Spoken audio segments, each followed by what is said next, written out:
Lots of talk about Pakistan being there. The spin bowler has picked up.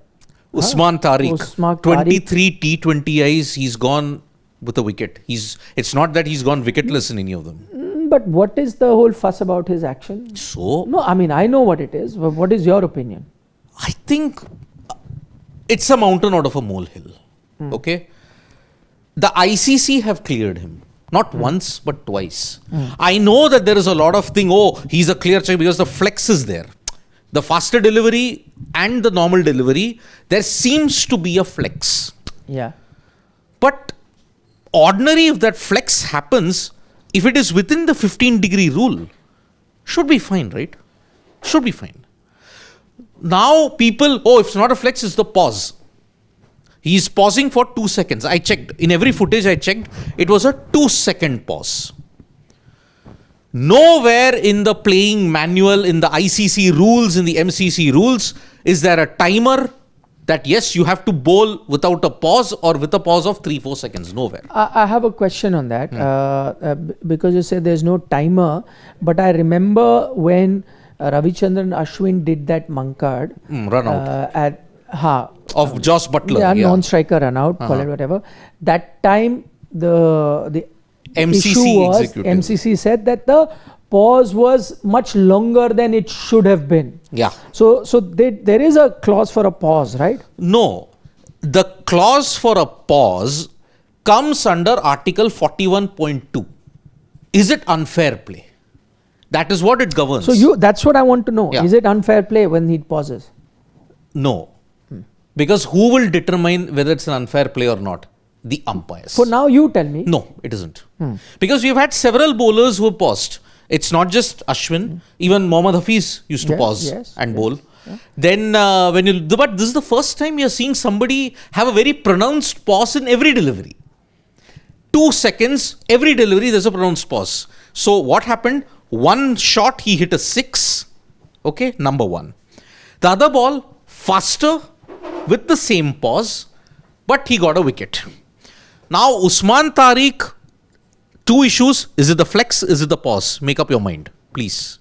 No, see, people can have issues with both. I mean, my opinion on this entire thing is, if I look at it, as a larger picture. Firstly, I'm looking at the pause. Okay, dealing with all issues one by one. People can have issues. I know there is a Twitter war happening. Of course, huge. I know even disagreement between Ashwin and Shrivats Goswami, both seem to look at it differently. Just my 2 cents on this is, firstly, in the pause, I see no issue there.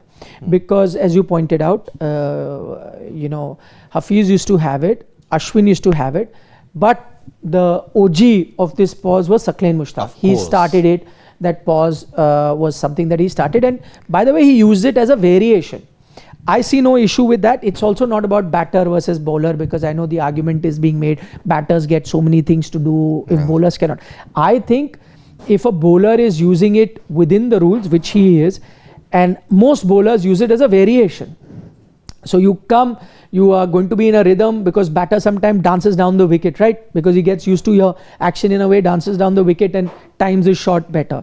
He can also do that. So similarly, I think for someone like a bowler, if he can pause a bit and try and fool the batter, it's a game of cat and mouse, and I like it. There's nothing wrong, not against the rule. Many other bowlers have done it. They used to use it as a variation. He does it even more. So he's actually losing that effectiveness of the pause that some other bowlers used it. So no issue with the pause.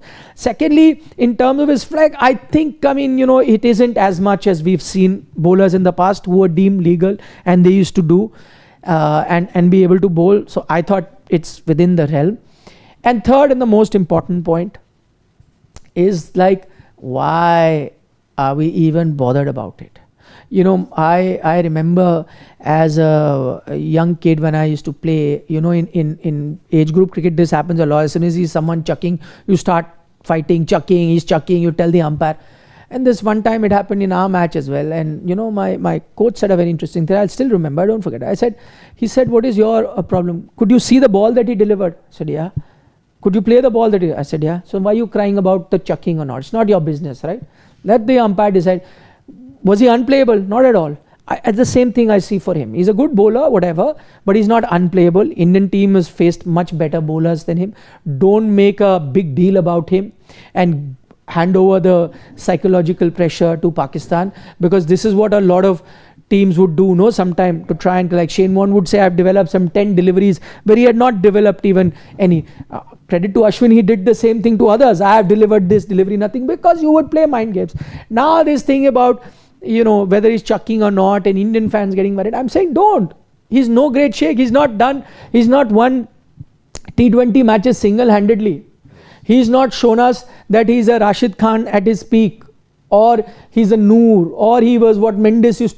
He's shown us none of that. If he's not bowled, it's a big fuss. Let him bowl. I think this Indian batting is quite capable of handling him, as they've handled a lot of other Pakistani cricketers. So forget it. In his thing, he says, like, see, there are 2 corners in my elbow. So that's why I can't straighten the arm. Yeah, but then that's see, everyone used it. You know, Mutaya Muralidharan used it. You know, I've got that. Shoaib used it. He had that hyper extension. Yeah. So then everyone will use it. As I said, forget it. Kedar Jadhav never had that. Kedar used to bowl like this. He never had an extension. Only the third point that you make over there, that is a bit of a problem that I see. Ball can be playable, but it's got to be legal. Yeah, but I'm just saying the illegal will be at the umpire calls. Exactly. So I'm just saying now the umpires have checked him multiple times. They've said he is legal. Exactly. Forget it. Now forget it. Completely agree. Yeah. Completely agree over there. I'm not saying if the umpire says it's illegal, you still play. No. Umpire says illegal, out you go. Philosophically, I completely agree. If the ball's playable, yes, but that can happen in gully cricket and but all. my point is, what happens is if the umpire is not calling it, you are still fighting. Then what happens? You start thinking about of course, you that thing. question the custodians of the game, then you question the umpiring and everything. Then what is the ICC doing? If the ICC feels that it's fitting into the prescribed metric, if this is completely legal, it could be 14.9, as long as it's not 15 degrees, it's completely fine. It's just unorthodox. It's just unorthodox. That is what we can say at best at the moment. No point in us quarreling over it or deliberating too much upon it, because he must have gone through checks. He will go through more checks if there is more furore, if there is more angst about this. But at the moment, again, he's not turning the tournament around, is he? With that you suddenly begin to worry about him and all. And if he's playing the World Cup, then he's gotten those clearances clearly. So let's not fuss about it. I mean, the custodians woke up 3-4 years late, only to realize to their horror that Saeed Ajmal used to flex at 42 degrees. Okay, number 1.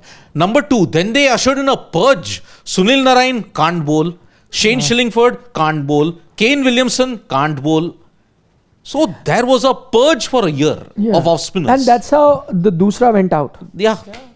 Went out of circulation, and then mystery spinners started coming that would get the Dusra, but not in the conventional way, in a different way, where you use a carom ball and other things. Akila Dhananjaya was called for chucking 3 times. But yet, somehow, some way, he's still managing. Mendes never had a problem. The only thing is, again, optical illusion. Muralidharan gave you an impression that he was chucking, but it was his hyperflexing wrist that gave him that.